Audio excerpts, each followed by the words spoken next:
कहानी की शुरुआत में हमें एक लैब का सीन दिखाया जाता है जहां पर किसी का मर्डर हो गया था। फिर हम डॉक्टर गीसू को देखते हैं जो अपनी मरी हुई बेटी से कहता है कि बेटा मुझे बस थोड़ा और वक्त दे दो, मैं तुम्हें फिर से जिंदा कर दूंगा। गीसू अपने सूटकेस में से कुछ दवाइयां निकाल कर उसे अपनी बेटी को देने वाला था, लेकिन तभी वहां पर कुछ ऑफिसर पहुंचकर उसे ऐसा करने से रोकने लगते हैं। गीसू ने अपनी बेटी को जिंदा करने के लिए अब तक 100 से भी ज्यादा लोगों पर एक्सपेरिमेंट करके उन्हें मार दिया था, इसीलिए पुलिस उसे रोकने के लिए वहां पहुंच गई थी। गीसू वो दवाइयां इयोन को लगाता, इससे पहले एक ऑफिसर उसके हाथ पर गोली मार देता है, लेकिन तभी वहां पर बहुत ही तेज भूकंप आने लगती है। ये भूकंप इतना तेज होता है कि पूरा कोरिया मलबे के ढेर में बदल जाता है। अब हमें भूकंप के 3 साल के बाद का सीन दिखाया जाता है। 3 साल हो चुके थे, लेकिन भूकंप के बाद से अब तक एक बूंद भी बारिश नहीं गिरी थी, जिस वजह से कोरिया के लोगों के पास अब खाने पीने की चीजों के साथ साथ रहने के लिए प्रॉपर घर भी नहीं बचा था। इसीलिए अब सभी लोगों को टेंट में रहना पड़ रहा था। अब हम जीवन नाम के एक लड़के को खाने के लिए किसी चीज की तलाश करते हुए देखते हैं। तभी उसकी नजर एक बड़े से क्रोकोडाइल पर पड़ती है। जीवन अपने तीर में आग लगाकर उसे क्रोकोडाइल की आंखों में मार देता है, लेकिन इससे वो क्रोकोडाइल बहुत ही गुस्सा हो जाता है और जीवन के ऊपर हमला कर देता है। जीवन उससे बचने के लिए एक कार में घुस गया था, लेकिन वो क्रोकोडाइल कार में भी घुसने लगता है। तभी सैन नाम का एक आदमी क्रोकोडाइल की पूंछ पकड़कर उसे कार से बाहर निकालता है और उसे अपनी तलवार से काट कर उसके 2 टुकड़े कर देता है। जीवन और सैन एक दूसरे को पहले से जानते थे। अब हम सोना नाम की एक लड़की को देखते हैं। भूकंप के बाद सोना के परिवार में बस वो और उसकी दादी ही जिंदा बची थी, मगर उसकी दादी अक्सर बीमार रहा करती थी। दादी कहीं से गंदा पानी कलेक्ट करके लाती है, जिसे वो चारकोल से अपने घर पर ही फिल्टर करती है। वहीं दूसरी तरफ जीवन बस्ती के सभी लोगों को चिल्लाकर बताता है कि वो खाने के लिए गोश्त लेकर आया है, जिसके बाद सभी लोग गोश्त लेने के लिए वहां पहुंच जाते हैं। बार्टर सिस्टम चलता है, लोग अपने अपने चीजें देकर सैन से मगरमच्छ का गोश्त खरीदते हैं। एक अमीर औरत ढेर सारी ज्वेलरी सैन को देते हुए उससे कहती है कि ये सारी चीजें तुम रख लो और बदले में मुझे मगरमच्छ के पूंछ का पूरा पोर्शन दे दो। लेकिन सैन कहता है कि ये सिर्फ तुम्हारे लिए नहीं है। फिर वो उसे एक मरा हुआ सांप देता है और उससे कहता है कि तुम इसे पूरा ले जा सकती हो। तभी सोना भी गोश्त लेने के लिए वहाँ पर आ जाती है। जीवन उसे पसंद करता था और सैन उसे अपनी बेटी की तरह मानता था। वो गोश्त के बदले सैन को स्वेटर देती है, लेकिन तभी वहाँ पर कुछ गैंगस्टर आ जाते हैं जिन्होंने खुद को पुलिस ऑफिसर मान लिया था, क्योंकि भूकंप के बाद कोरिया के आधे से ज्यादा लोग मर चुके थे। इसीलिए अब कोई भी नियम कानून नहीं बचा था। इन गैंगस्टर को सैन की तलाश थी, लेकिन तभी उनकी नजर सोना पर पड़ जाती है। वो उससे कहते हैं कि तुम्हारी उम्र की लड़कियां बहुत कम बची है और हमें तुम्हारी जरूरत है। वो जबरदस्ती सोना को अपने साथ लेकर जाने लगता है, लेकिन जीवन सोना को बचाने के लिए चला जाता है। वो उन गैंगस्टर को मारने लगता है, मगर वो सभी गैंगस्टर एक साथ मिलकर उसे ही मारने लगते हैं, जिसके बाद सैन उन लोगों को जाकर खूब मारता है। सैन के लिए उतने लोगों को एक साथ मारना इतना आसान था जितना आप लोगों के लिए इस वीडियो को लाइक करके चैनल को सब्सक्राइब करना है। सैन देखता है कि उन गैंगस्टर के पास साफ पानी भी है, इसीलिए वो उनसे पूछता है कि तुम्हारे बॉस का क्या नाम है और तुम्हें ये साफ पानी कहाँ से मिला, जिस पर वो बताता है कि हमारे बॉस का नाम टाइगर है और हम ये पानी एक अपार्टमेंट से लाते हैं। सैन कहता है कि भूकंप के बाद तो कोई भी अपार्टमेंट बचा ही नहीं था, फिर तुम किस अपार्टमेंट की बात कर रहे हो। गैंगस्टर कहता है कि नहीं, एक अपार्टमेंट बच गया था, लेकिन वो यहाँ से बहुत दूर है। फिर सैन उससे कहता है कि टाइगर से कह देना कि अगर वो या फिर उसका कोई भी आदमी यहाँ आया तो मैं सभी को जान से मार दूंगा, जिस पर वो गैंगस्टर सैन से उसका नाम पूछता है। सैन जब उसे अपना नाम बताता है तो वो समझ जाता है कि ये वही है जिसके तलाश में वो यहाँ आया था। इसके बाद वो गैंगस्टर सैन के इलाके से भाग जाता है। सैन को लड़ते हुए देखकर वो अमीर औरत उस पर फिदा हो चुकी थी। फिर सैन और जीवन उस अपार्टमेंट से जाकर पानी लाने के बारे में सोचते हैं। वो दोनों बात करते हुए जा रहे थे, तभी उन्हें रास्ते में सोना के घर के बाहर सूट बूट में कुछ लोग मिल जाते हैं। सैन सोना से पूछता है कि ये लोग कौन हैं, जिस पर सोना कहती है कि ये अच्छे लोग हैं और ये मैडम एक टीचर है। टीचर बताती है कि हमारे पास अपार्टमेंट है जहाँ पर खाना पानी और डॉक्टर भी मौजूद है। हम सोना जैसे टीनेज के बच्चों को सिक्योर करने का काम कर रहे हैं, क्योंकि बच्चे हमारा भविष्य है और हम कोरिया के भविष्य को अपने अपार्टमेंट में खाना पानी और अपने सिक्योरिटी के साथ सेफ रखते हैं, ताकि वो फ्यूचर में कोरिया को फिर से फलने फूलने में मदद कर सके। सोना टीचर से कहती है कि सैन और जीवन मेरे परिवार की तरह है, क्या ये भी हमारे साथ आ सकते हैं? जिस पर वो कहती है कि फिलहाल तो नहीं, क्योंकि पहले हमें सिर्फ बच्चे और उनके करीबी परिवार को ही अपने अपार्टमेंट में शिफ्ट करना है। अगर इसके बाद हमारे पास जगह बच जाता है तो फिर हम इन्हें भी अपने साथ ले जाएंगे।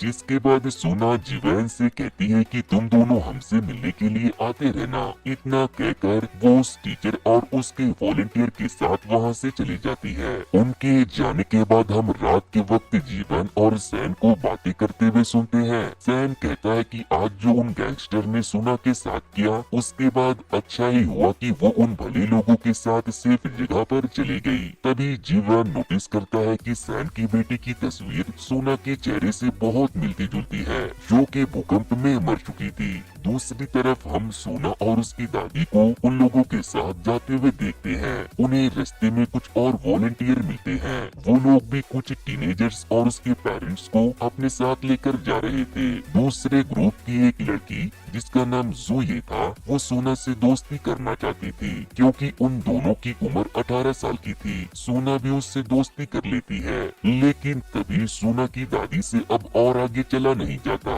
वो वहीं बैठ जाती है। तभी टीचर कहती है कि हमारा यहाँ पर रुकना ठीक नहीं होगा, क्योंकि अगर लोकल गैंग ने हमें देख लिया तो वो हमें मारकर खा जाएंगे। इसीलिए वो बूढ़े लोगों से कहती है कि आप हमारे 2 लोगों के साथ हमारे पास के एक मेडिकल फैसिलिटी में जाकर आराम कर ले, फिर कल आप लोगों को हमारे पास पहुंचा दिया जाएगा। सोना भी टीचर की बातों को मान जाती है और अपने दादी को आराम करने के लिए उन दोनों वॉलंटियर के साथ भेज देती है। थोड़ा आगे जाने पर उन लोगों को लेने के लिए बहुत सी कार पहुंच जाती है, जिसमें बैठकर वो लोग वहां से आगे के लिए निकल जाते हैं। वहीं दूसरी तरफ जीवन और सैन शिकार की तलाश में निकल गए थे, लेकिन तभी वो देखते हैं कि टीचर के साथ आए 2 वॉलंटियर सोना की दादी और उसके साथ आए एक बूढ़े आदमी को मार रहे हैं। जीवन ये देखकर चिल्लाने लगता है, मगर वो वॉलंटियर उस पर गोली चला देते हैं, जिसके बाद सैन उन पर हमला कर देता है। सैन ने एक वॉलंटियर के सीने में तलवार घुसा दिया था, जिसे वो आराम से निकालकर वापस से सैन को मारने लगता है। ये लोग मरकर थोड़ी देर में जिंदा हो जा रहे थे।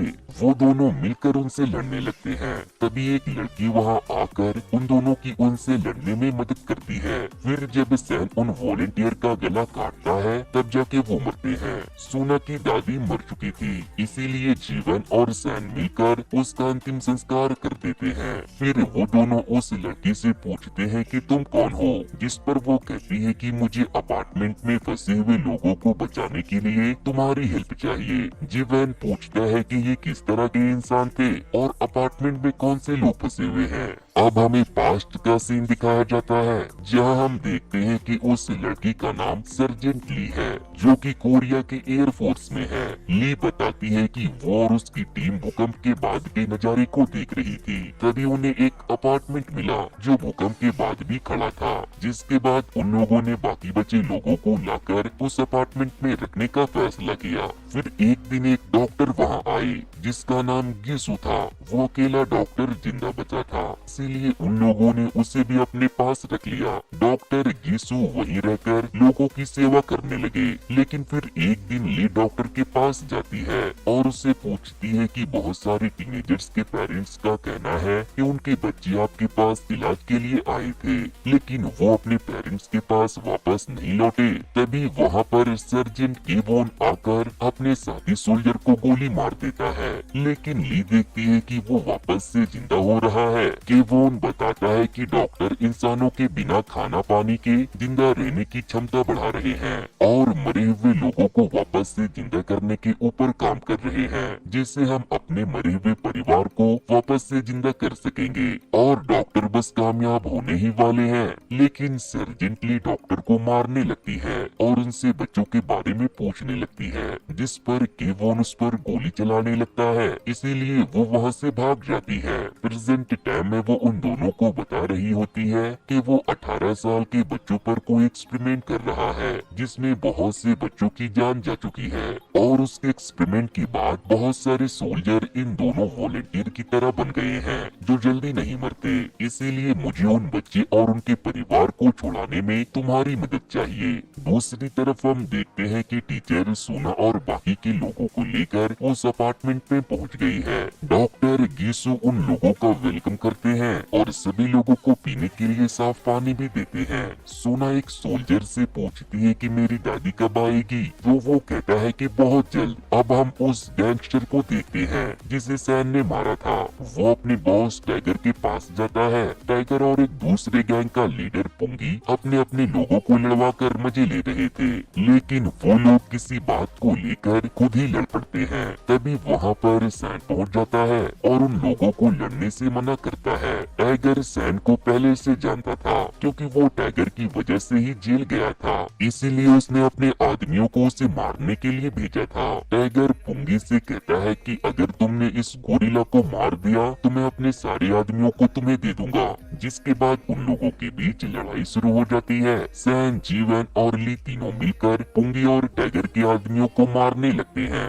दूसरी तरफ टीचर सभी लोगों को अपने साथ लेकर जाती है। फिर वो सभी लोगों को बताती है कि स्टूडेंट्स अपने परिवार के साथ नहीं बल्कि बाकी के स्टूडेंट के साथ एक फ्लोर पर रहेंगे और उनके पेरेंट्स फर्स्ट फ्लोर पर रहकर छोटे मोटे काम करेंगे। सोना कहती है लेकिन मैं तो अपनी दादी के साथ रहना चाहती हूँ, जिस पर वो कहती है कि तुम्हें उनसे मिलने का मौका दिया जाएगा, लेकिन तुम उनके साथ नहीं रह सकती क्योंकि परिवार के साथ होने से तुम्हारे फ्यूचर पर इफेक्ट पड़ेगा। जिसके बाद बाकी के पेरेंट्स भी उनकी बातों को मान जाते हैं। फिर वो बच्चों को अलग और उनके पेरेंट्स को अलग लेकर जाते हैं। पेरेंट्स को वो लोग एक बड़े से हॉल में लेकर जाते हैं, जहाँ पहले से रह रहे कुछ टीनेजर बच्चों के पेरेंट्स हाथों से गंदे पानी को साफ करके पीने लायक बना रहे थे। दूसरी तरफ सैन, जीवन और ली ने टाइगर और पुंगी के सभी आदमियों की पुंगी बजाकर उन्हें बंदी बना लिया था। सैन उनसे पूछता है कि तुम उस अपार्टमेंट से पानी कैसे लेकर आते हो। वो नहीं बताते तो सैन उन्हें मारने लगता है। जिसके बाद वो उसे बताता है कि हम उन अपार्टमेंट वालों को सामान और बच्चे ले जाकर देते हैं, जिसके बदले में वो हमें साफ पानी देते हैं। इधर टीचर सोना और जूये को एक क्लासरूम में लेकर जाती है। सोना देखती है कि वहाँ बैठे सभी बच्चे बिल्कुल भी खुश नहीं हैं। तभी वो सोना और जूये को अपना इंट्रो देने को कहती है। इसके बाद टीचर सभी बच्चों को बताती है कि खाना और पानी की कमी बहुत ही तेजी से बढ़ रहा है। ऐसे में हमारे देश का विकास होना बहुत मुश्किल हो सकता है। इसीलिए डॉक्टर गीसू एक ऐसे दवा के ऊपर एक्सपेरिमेंट कर रहे हैं जिससे हमारा मेटाबॉलिज्म सिस्टम इम्प्रूव हो जाएगा और उसे खाने के बाद हम बस थोड़ा सा खाना पानी के साथ जिंदा रह सकेंगे। फिर वो सभी बच्चों से पूछती है कि क्या कोई है जो डॉक्टर के इस एक्सपेरिमेंट में मदद करना चाहेगा, जिस पर जो ये कहती है कि हाँ, मैं उनकी हेल्प करूंगी। इसके बाद सभी बच्चों को खाना और पानी दिया जाता है, लेकिन सोना वो पानी नहीं पीती। तभी वहाँ पर डॉक्टर गीसू आते हैं। टीचर डॉक्टर से कहती है कि जो आपके एक्सपेरिमेंट में मदद करना चाहती है, जिस पर डॉक्टर उसे 3 घंटे के बाद अपने लैब में आने के लिए कहता है। तभी सोना डॉक्टर से पूछती है कि मेरी दादी कब आएगी। डॉक्टर कहते हैं कि डोंट वरी, वो बहुत जल्दी आ जाएगी। मगर सोना चिल्लाने लगती है। वो कहती है कि मैं कब से यही सुनती आ रही हूँ, लेकिन वो अब तक नहीं आई। टीचर उसे शांत कराती है और कहती है कि उनकी तबीयत बहुत ज्यादा खराब हो गई थी, इसीलिए उन्हें यहाँ आने में 2 दिनों का वक्त लगेगा। फिर रात को जब वाटर प्यूरिफाइंग प्लांट में सभी पेरेंट्स की शिफ्ट चेंज होती है, तो जूये के मॉम डैड केवॉन से कहते हैं कि हमें हमारी बेटी से मिलवा दो, लेकिन केवॉन कहता है कि तुम उनसे नहीं मिल सकते, ये हमारी पॉलिसी के खिलाफ है। जिस पर ली के डैड केवॉन के ऊपर चिल्लाने लगते हैं और उससे पूछने लगते हैं कि मेरी बेटी कहाँ है। दूसरी तरफ सोना अपने कमरे से बाहर निकल जाती है और वहाँ घूमने लगती है। डॉक्टर जूये के डैड को समझाने के लिए प्लांट में आते हैं, लेकिन जूये के मॉम उससे जिद करने लगती है कि वो उसे उसकी बेटी से मिलवा दे, जिसके बाद डॉक्टर बहुत गुस्सा हो जाते हैं और जूये के मॉम डैड को अपने साथ आने के लिए कहते हैं। इधर हम सैन, जीवन, ली और टाइगर को अपार्टमेंट की तरफ एक ट्रक से आते हुए देखते हैं। सोना डॉक्टर के लैब तक पहुंच गई थी, जहाँ पर उसे डॉक्टर के एक्सपेरिमेंट का रिकॉर्ड मिल जाता है, जिससे उसे पता चल जाता है कि डॉक्टर ने बहुत सारे बच्चों के ऊपर एक्सपेरिमेंट किया था, जिससे कि वो बच्चे मर गए। फिर वो लैब के अंदर जाती है तो देखती है कि जूये एक स्ट्रेचर पर बेहोश पड़ी है और उसके गर्दन में एक मशीन और पैप लगा है। तभी डॉक्टर और जूये के पेरेंट्स वहाँ पर आने लगते हैं। उन्हें देखकर सोना चुप जाती है, लेकिन अपने बच्चे को इस हाल में देखकर जूये के डैड रोने लगते हैं। वो डॉक्टर से पूछते हैं कि तुमने मेरी बेटी के साथ ये क्या किया, जिस पर वो बताते हैं कि बच्चे ही हमारी आखिरी उम्मीद है, इनके गर्दन में एक बहुत ही स्पेशल चीज है। तभी डॉक्टर उसे अपनी बेटी यून का आधा शरीर दिखाते हैं, जिसे उसने शीशे के अंदर बचा कर रखा था और वो जिंदा थी। लेकिन जूये के डैड उसे स्ट्रेचर पर से उठाने लगते हैं, जिससे कि वो और तड़पने लगती है, क्योंकि उठाने के चक्कर में डॉक्टर की मशीन गलत जगह घुस गई थी। डॉक्टर जल्दी जल्दी मशीन को बंद करने लगते हैं, लेकिन तब तक बहुत देर हो जाती है और जूये की जान चली जाती है। जूये के मरने के बाद डॉक्टर उसके डैड के गर्दन में बार बार चाकू से हमला करने लगते हैं और उससे कहते हैं कि तुम्हें अंदाजा भी नहीं है कि तुमने मेरा कितना नुकसान करा दिया। इसके बाद केवॉन जूये के मॉम को भी गोली मार देता है। सोना वही छुपकर ये सब देख रही थी, लेकिन तभी डॉक्टर की नजर उस पर पड़ जाती है, जिसके बाद डॉक्टर उसे भी स्ट्रेचर पर लेटा देता है और उसे बताता है कि तुम्हारी उम्र के बच्चों में पिट्यूटरी ग्लैंड में कुछ बहुत ही स्पेशल होता है, जो मुझे मेरे रिसर्च के लिए चाहिए। इसके बाद वो उसके गर्दन में पैप डालने के लिए कट लगा देता है, जिससे कि वो बहुत ही चिल्लाती है। दूसरी तरफ वो चारों अपार्टमेंट के एंट्रेंस पर पहुंच गए थे, लेकिन एंट्रेंस के सिक्योरिटी गार्ड उन्हें अंदर आने से पहले ही रोक देते हैं। वो लोग टाइगर को जानते थे, क्योंकि वो यहाँ पर सामान और बच्चे को लाया करता था। गार्ड्स पूछते हैं कि आज तो तुम्हारे आने का दिन नहीं था, फिर तुम क्यों आए हो। इसके बाद वो लोग उसके ट्रक के पीछे चेक करने के लिए जाते हैं, लेकिन तभी सैन ट्रक को आगे बढ़ा देता है और सभी बैरिकेड तोड़ते हुए ट्रक को सीधे बिल्डिंग के अंदर पहुंचा देता है। इसके बाद वो अपनी शॉटगन से एक के बाद एक सभी सोल्जर्स को मारने लगता है। ली और जीवन भी उन लोगों के ऊपर गोलियां चलाते हैं। इधर डॉक्टर सोना को मशीन लगा रहा था, तभी टीचर आकर डॉक्टर को बताती है कि सर्जेंट ली ने सोना के 2 दोस्तों के साथ मिलकर हम पर हमला किया है। डॉक्टर कहते हैं कि सर्जेंट केवॉन से कहो कि जाकर उन्हें किसी भी हाल में रोके। इधर उन तीनों को बेसमेंट में एक जेल मिलता है। ली जब उस जेल का दरवाजा खोलती है तो उसमें से बहुत सारे ज़ॉम्बीज निकलकर उन लोगों के ऊपर हमला कर देते हैं। ये वो सोल्जर थे जो डॉक्टर के एक्सपेरिमेंट को बर्दाश्त नहीं कर पाए और ज़ॉम्बी बन गए, मगर वो तीनों मिलकर उन ज़ॉम्बीज को एक एक करके मार देते हैं। तभी डॉक्टर ये ऐलान करते हैं कि अपार्टमेंट के सभी लोग अपने अपने घरों में रहे, हम पर कुछ गैंगस्टर ने हमला किया है। इसके बाद वो लोग बेसमेंट से बाहर निकलने लगते हैं तो कुछ सोल्जर उन पर ग्रेनेड फेंकने वाले थे, मगर सैन अपने शॉटगन से मारकर ग्रेनेड उन पर ही फोड़ देता है। इसके बाद वो लोग उनके सारे हथियार ले लेते हैं। फिर वो तीनों अलग अलग फ्लोर पर जाकर सोना को ढूंढने के लिए निकल जाते हैं, लेकिन बहुत सारे सोल्जर्स एक साथ मिलकर सैन पर हमला कर देते हैं, जिन्हें वो अकेले ही अपनी तलवार से मारकर खत्म कर देता है। वहीं डॉक्टर ने सोना के पिट्यूटरी ग्लैंड से उस स्पेशल सब्सटेंस को निकालना शुरू कर दिया था। इधर जीवन और ली भी अपने आगे आ रहे सभी सोल्जर्स को चुन चुन कर मारते जा रहे थे, लेकिन तभी ली के सामने केवॉन आ जाता है। केवॉन और ली के बीच लड़ाई शुरू हो जाती है। तभी केवॉन कहता है कि हम नई दुनिया की शुरुआत करेंगे और अपने बच्चों को वापस से जिंदा करेंगे, तुम हमारे साथ मिल जाओ। लेकिन ली उसकी आंख में चाकू मार देती है, मगर इससे केवॉन को कुछ नहीं होता, बल्कि वो और ज्यादा भड़क जाता है और वो ली को मारकर बेहोश कर देता है। दूसरी तरफ सैन वाटर ट्रीटमेंट प्लांट में पहुंच गया था, जहां पर मौजूद सभी लोग उसे गैंगस्टर समझ रहे थे, लेकिन वो उनसे कहता है कि मैं सिर्फ सोना को अपने साथ ले जाने आया हूँ। कहाँ है वो? जिस पर एक आदमी उसे बता देता है कि सारे बच्चे 8th फ्लोर पर हैं। जिसके बाद मोटा सैन पैदल ही 8वें फ्लोर पर जाने के लिए निकल जाता है। दूसरी तरफ जीवन सोना की तलाश में क्लासरूम में पहुंच जाता है, जहां पर वो एक सोल्जर को मारकर टीचर को बंदी बना लेता है और उसे सोना के पास लेकर जाने को कहता है। टीचर उसे सोना के पास लेकर जाने लगती है। तभी केवॉन वहां पर आ जाता है, लेकिन सैन भी वहां पहुंच चुका था।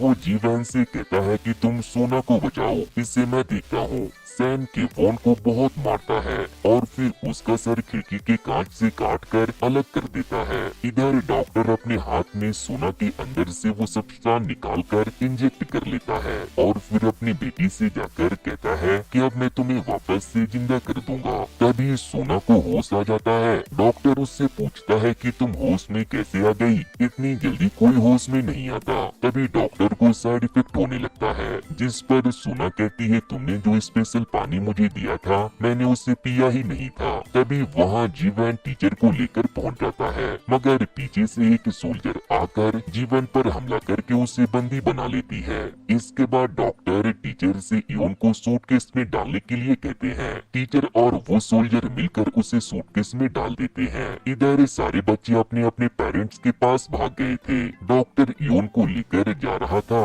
लेकिन तभी सैन वहाँ पहुँच जाता है और गोली चलाने लगता है। गोली टीचर को लग जाती है। वो डॉक्टर से उसे बचाने के लिए कहती है, लेकिन डॉक्टर उन सब के ऊपर ग्रेनेड फेंककर भाग जाता है। जीवन तुरंत सोना को लेकर स्ट्रेचर के पीछे छुप जाता है। बॉम्ब ब्लास्ट होता है, जिसे अपार्टमेंट के नीचे खड़े सभी लोग देखकर डर जाते हैं। सैन भी ब्लास्ट में घायल हो चुका था, लेकिन सोना और जीवन बेहोश हो चुके थे। ब्लास्ट की आवाज से ली भी उठ गई थी। इधर डॉक्टर अपनी बेटी को लेकर जा रहे थे, लेकिन बाकी के पेरेंट्स जिनके बच्चे मर चुके थे वो डॉक्टर से पूछने लगते हैं कि हमारे बच्चे कहाँ हैं। सभी पेरेंट्स डॉक्टर को मारने लगते हैं, जिसके बाद डॉक्टर एक बंदूक उठाकर सभी को गोलियों से भून देता है। लेकिन इस फायरिंग में उसने अपनी बेटी को भी मार दिया था। वो सूटकेस ओपन करता है तो उसकी बेटी मर चुकी थी। अब वो भी मॉन्स्टर बनने लगा था। तभी वहाँ पर ली, सोना और जीवन आता है। सोना कहती है कि तुम दूसरों को तो क्या अपनी बेटी को भी नहीं बचा सके। जिसके बाद डॉक्टर को रियलाइज होता है कि अब वो अपनी बेटी को नहीं बचा सकता। उसे लगता है कि ये सब सोना और उसके दोस्तों की वजह से हुआ है, इसीलिए वो उसे मारने के लिए जैसे ही बंदूक उठाता है सैन उसे गोली मार देता है। जिसके बाद बाकी बचे सभी लोग बाहर आते हैं। ली सब कुछ फिर से स्टार्ट करने का डिसाइड करती है और फाइनली 3 साल के बाद फिर से एक बार बारिश गिरती है, जिससे कि वहाँ के लोग बहुत खुश हो जाते हैं। तो दोस्तों इसी के साथ हमारी आज की कहानी यहीं पर खत्म होती है। तो दोस्तों ये स्टोरी आपको कैसे लगी हमें कमेंट